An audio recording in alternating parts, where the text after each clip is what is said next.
Pozdravljam junački narod Srpske Banije, Srpske Gline. Je li ovaj Vučić kojeg ste vi primili jedan evropski Vučić ili dalje vi osjetite onog Vučića iz 90-ih? Vučić s kojim sam ja razgovarala je evropski Vučić. Apsolutno i definitivno. Ali držim da sada, evo, po prvi puta mi imamo na visokoj političkoj razini da se predsjednik Srbije obvezuje da će se to pitanje rješavati. Ja ne vjerujem da bi on dovodio u pitanje svoju osobnu vjerodostojnost, niti pred svojim biračima. Srbi su ginuli za Knin, za Sarajevo, za Prištinu. U Kninu se danas vijori šahovnica koje tamo nikada nije bilo. Vučić s kojim sam ja razgovarala je evropski Vučić. Apsolutno i definitivno. Jer smo razgovarali kako...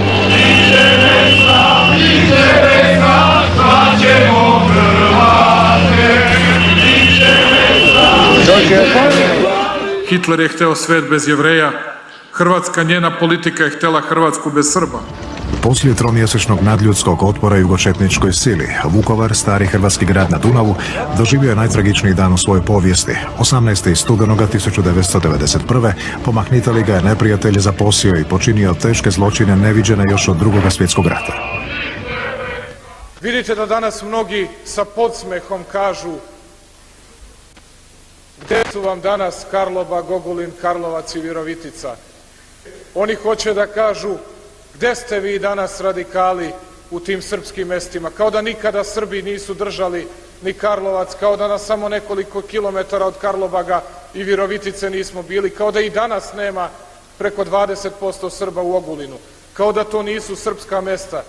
Raduju se i Seire tome što su ustaše okupirale srpsku zemlju. Vučić s kojim sam ja razgovarala je evropski Vučić. Apsolutno i definitivno. Jer smo razgovarali kako...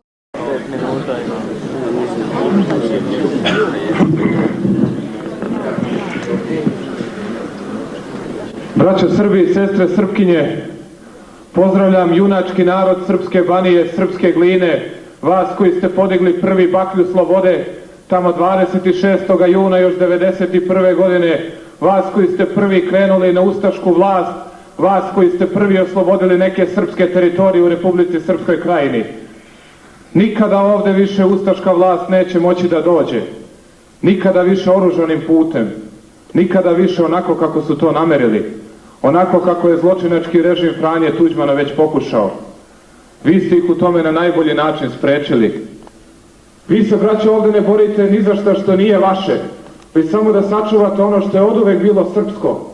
I to mora ostati srpsko. Šta još radi Slobodan Milošević? Sjećate se pre 3-4 godine da je svako večer na državnoj televiziji bilo u dnevnicima po 20 minuta, po pola sata o onome što se dešava u Srpskoj Krajini, onome što se dešava na Baniji, Kordunu, u Lici. Šta sada ima na državnoj televiziji? Ima samo poneko privredno čudo Borislava Mikelića, valjda kako mu borci imaju 30 dinara platu. To je nešto. I šta još ima? Kakvo je vreme u Krajini? Eto šta njih samo interesuje. Ništa više nema od vesti u Krajini. Kao da je to inostranstvo, kao da je to u Hrvatskoj. Neće moći. Nikada Srpska Krajina, nikada Glina neće biti Hrvatska. Nikada Banija neće nazad u Hrvatsku.